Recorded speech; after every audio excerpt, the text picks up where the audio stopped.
Ladies and gentlemen, boys and girls, welcome to my first ever installment of my garden tour series. Today we are tackling my side yard, aka my Hellstrip. Now I've done a front yard tour this year, I've done a backyard tour this year, but never have I showed you guys my full transformation of my Hellstrip, aka my side yard on my corner lot in Houston, Texas. Now before we dive into this, I just want to break down a brief history of this space. When I moved in, there was nothing over here except grass, and then I created a snake-like garden bed, which did take a bunch of time. I used free brick to line my garden bed shapes, and I like having unique organic shapes outlined by brick so I can still preserve some grass so it doesn't look super wild, because of course some of my neighbors aren't with the native gardening movement. They don't know about food forests, they don't know about growing all of the stuff that I got going on out here in my garden.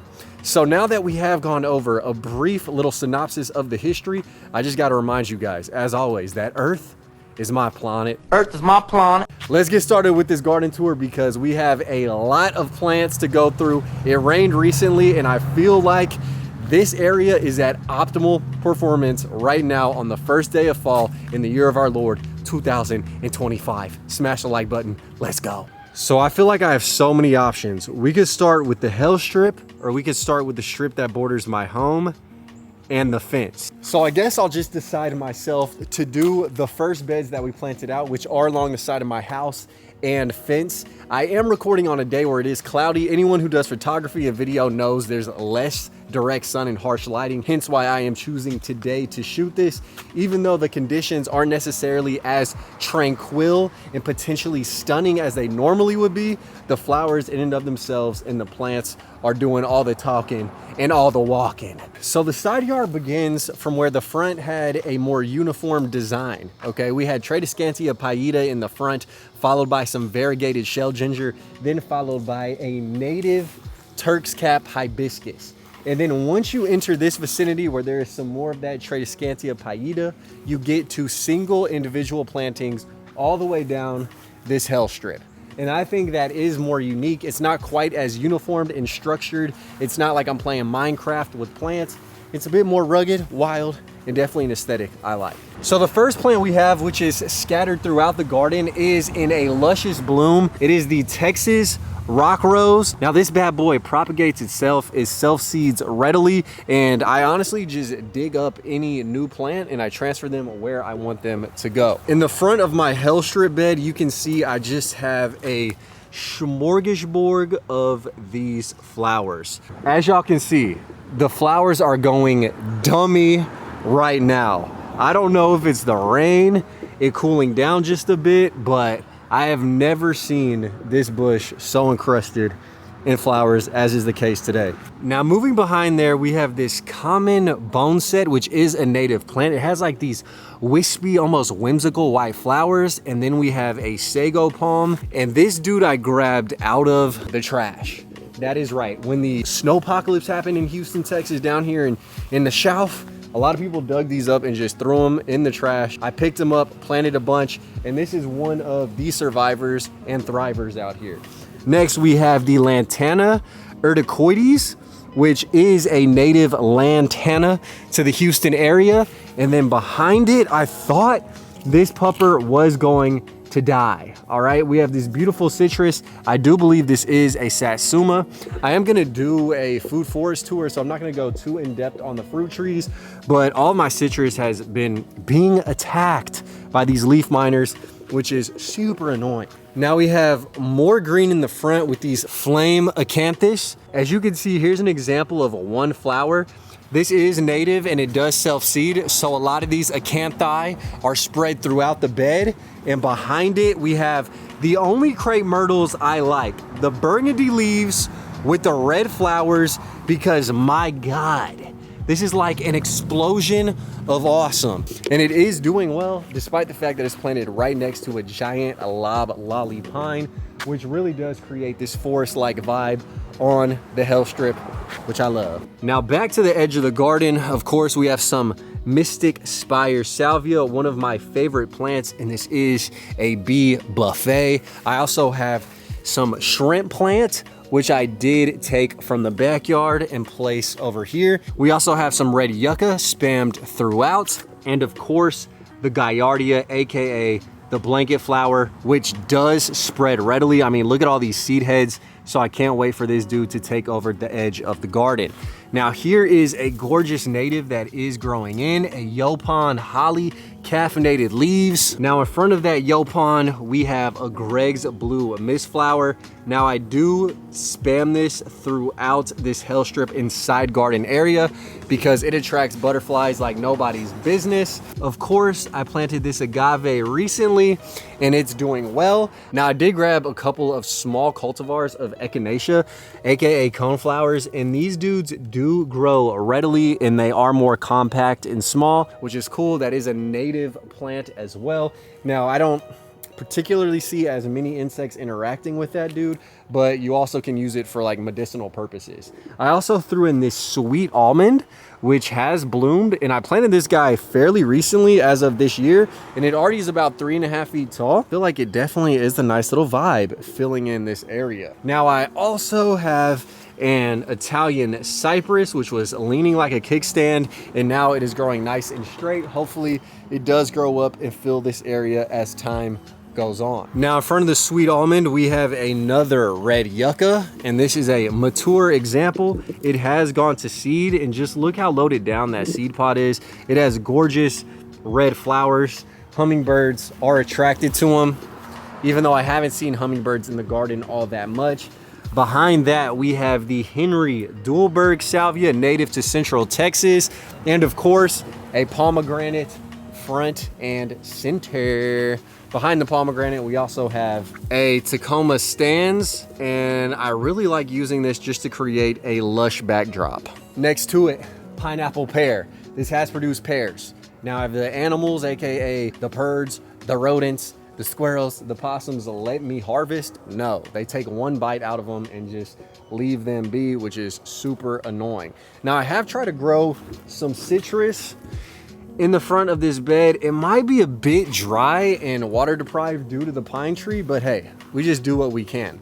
Now, one plant that is thriving right next door is this gorgeous yucca, and it is about to bloom. I will play a clip of the exact same plant that bloomed in the front and how amazing the white bell-shaped flower stalk truly was. Now, native to Central America, you have this Duranta in the front of the bed, and this is another absolute piece of gorgeousness that is chunked in the garden. The purple flowers do attract native and honeybees because, again, this is from Central America. I live in North America, and so you have some overlap with the species of native bees, so it is really cool seeing them hit up this plant. And then in front of that, you have the Mexican bush sage, I think is the common name on this dude.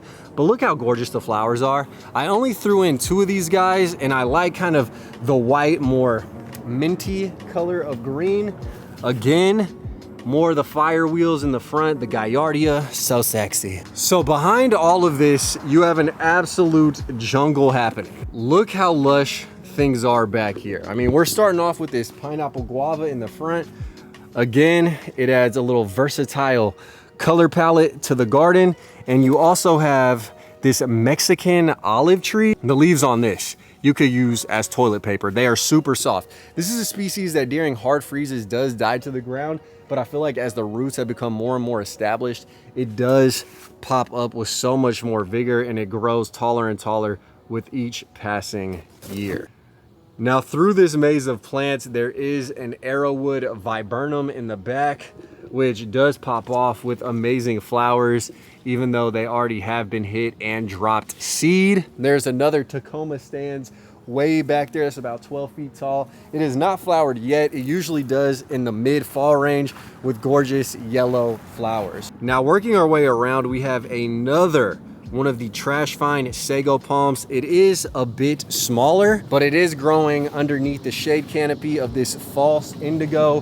Hands down, some of the best flowers for attracting pollinators, and they are quite fragrant. Just the growth habit alone is cool. The way the leaves look definitely is sexy. It is in the pea family, so it will, of course, fix some nitrogen in the ground. We have a little ham and eggs lantana right below it. Now coming along this stretch, things start to get a bit chaotic. So where you have this pine tree is where no man's land of the garden somewhat starts in regards to the side area of my home landscaping. I do have some nopales, some spineless cactus.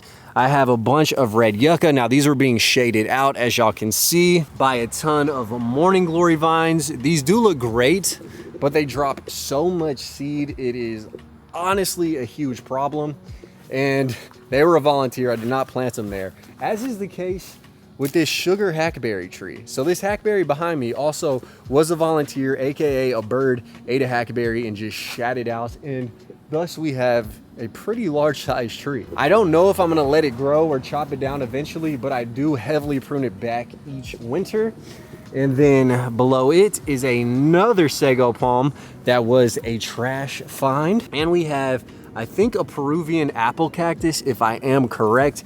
This dude I have to protect with cardboard boxes anytime a freeze rolls through. Next, we have a Cape honeysuckle.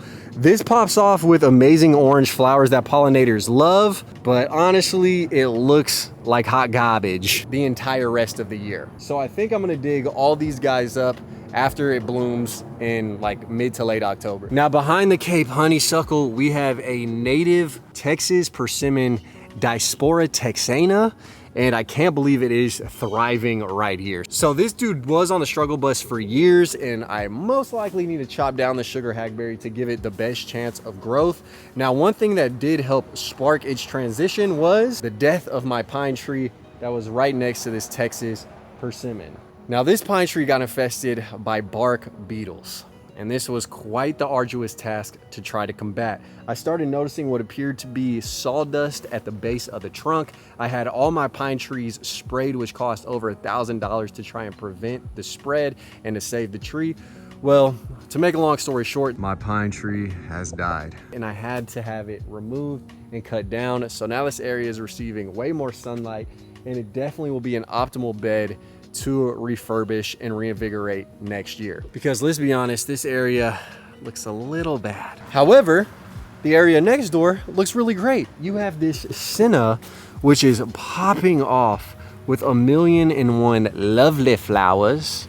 Pollinators are heavily enticed by this beauty, and then growing along it are more of these little cucumbers. So when these bad boys are green, they're 1000% edible. When they turn black, they are 1000% poisonous. My son and I love to eat these. A great garnish for a salad, and why not have some more edibles in the garden? I have like a native plant slash food forest vibe going on right now. And in case you guys are wondering, yes, for a fourth time, we do have another trashed sago palm emerging. Now it looks crazy being covered by this creeping cucumber vibe, but it's providing the food I need. Now next to this senna is one of my favorite species I've ever thrown in the ground. You have a longleaf pine, which for the longest time has looked like a tuft of grass. And look at the explosion of growth that has occurred. This baby looks something straight out of Dr. Seuss, and it is an endangered species, which definitely adds to the allure and prestige of the garden. In front of that, you have an agave americana. Ooh, and check out what else we have blooming right here, guys. Holy jackpot. My guys, the ironweed is coming through, showing off gains in the garden. Next, we have another bird planted volunteer. This is a native nightshade.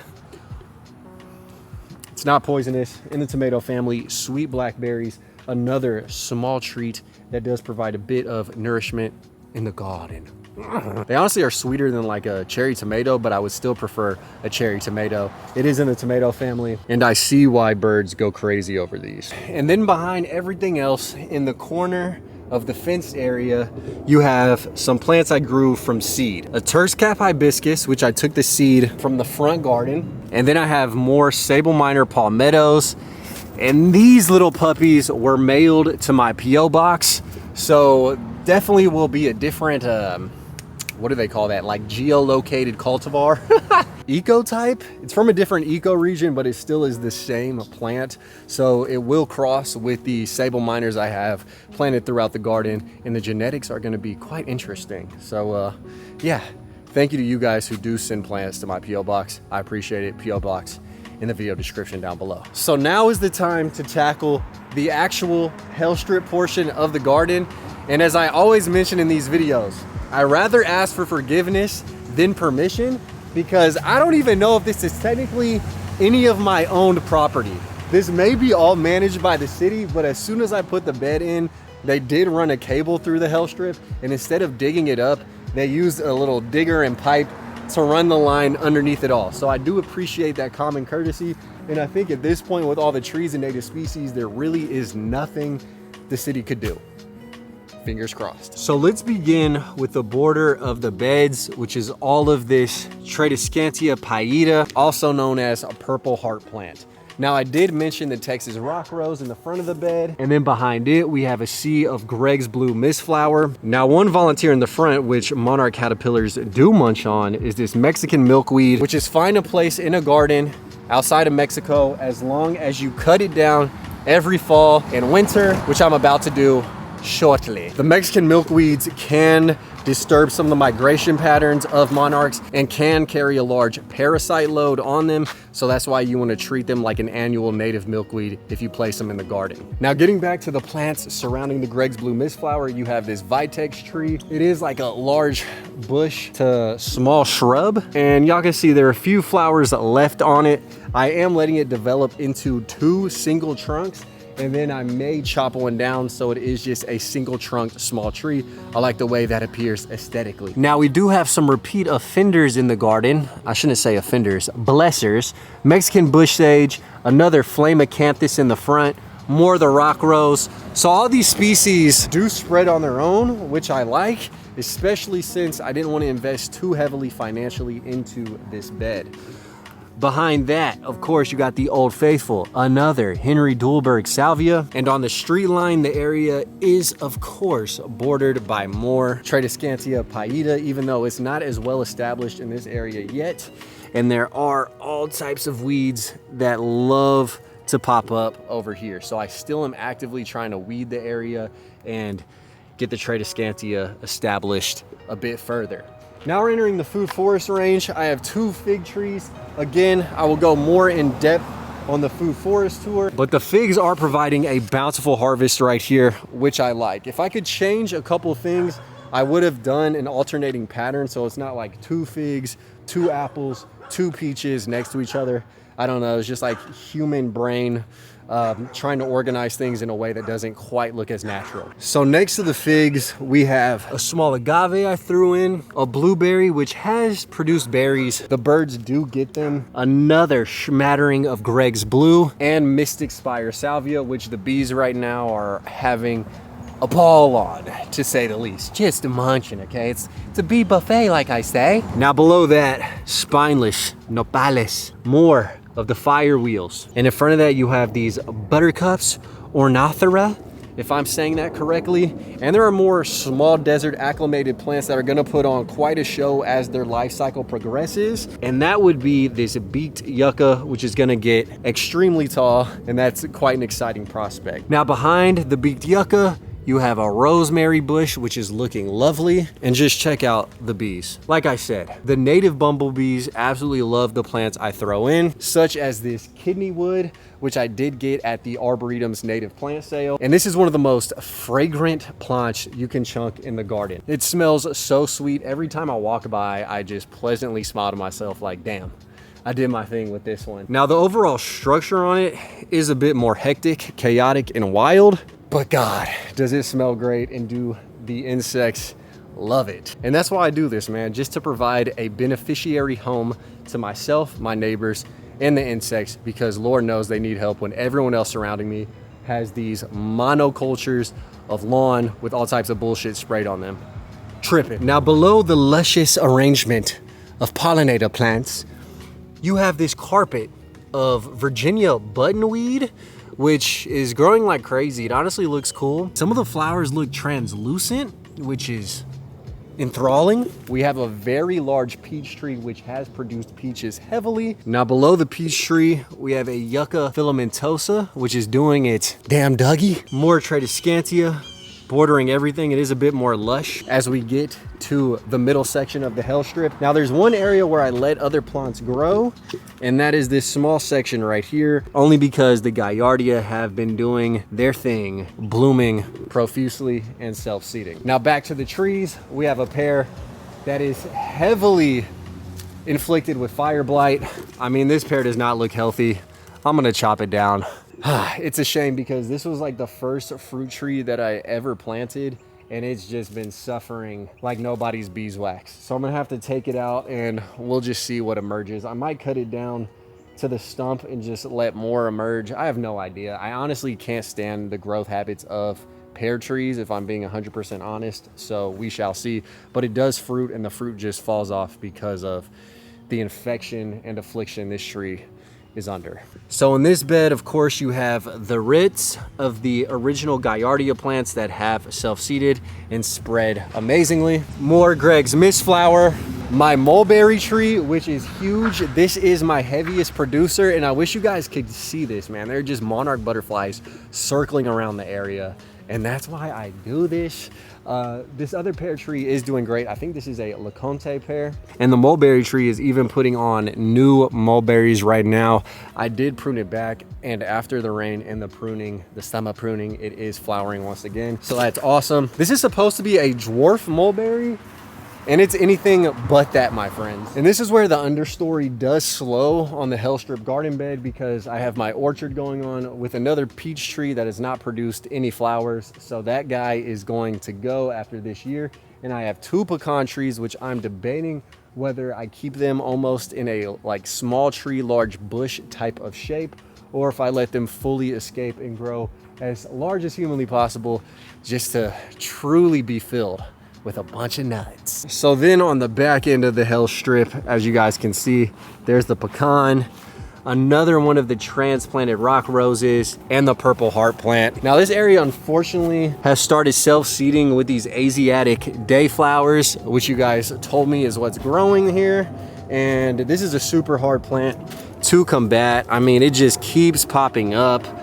It's easy to pull out, but the amount of seed it drops is out of control. So if you guys ever see Asiatic dayflower starting to pop up in your garden, do not wait to pull it. Get it out immediately. It does look good. It is nice, but it is the one divide and eyesore in between my sea of Tradescantia going all the way down the sidewalk. But yes, that is my Hellstrip tour. Again, this started with nothing but grass, and in I think 4 years on this channel, damn, has it really been 4 years? It has taken off and reached its max potential. Oh yeah, I forgot to show off this showstopper. We have my coral bean, y'all. Look how amazing this is. Truly a unique plant that no one else in the neighborhood has. Its growth habit is completely chaotic, but it has amazing flowers. I mean, the snails are completely consuming this dude, which probably isn't the best sign. But yes, smash the like button if you guys did enjoy the Hellstrip garden tour. This just goes to show what a little bit of hard work, dedication, elbow grease can do in the garden. Huge transformation has taken place, and I look forward to updating it, upgrading it, and continuing to cultivate this area as the years go on. My neighbors do stop by and they're like, man, we saw you out here doing all this. It's amazing to see everything established. And it's kind of funny because I'm always out here gardening, but I rarely notice all the people driving by, riding their bikes by, and they're like, that's that dude, that crazy guy who has transformed his Hellstrip. And I've even seen more people with Hellstrips in the neighborhood start to plant fruit trees, so that is really cool. I'm not taking credit, but hey, I may have been a little source of inspiration. Hopefully I am that to you guys too. Until next time, always remember, Earth is my planet. Earth is my planet. And I'll see y'all soon. Peace. Killing these songs, leaving a bloody life I rooster. And I'm in it to win it, so I'm somebody that you should get used to.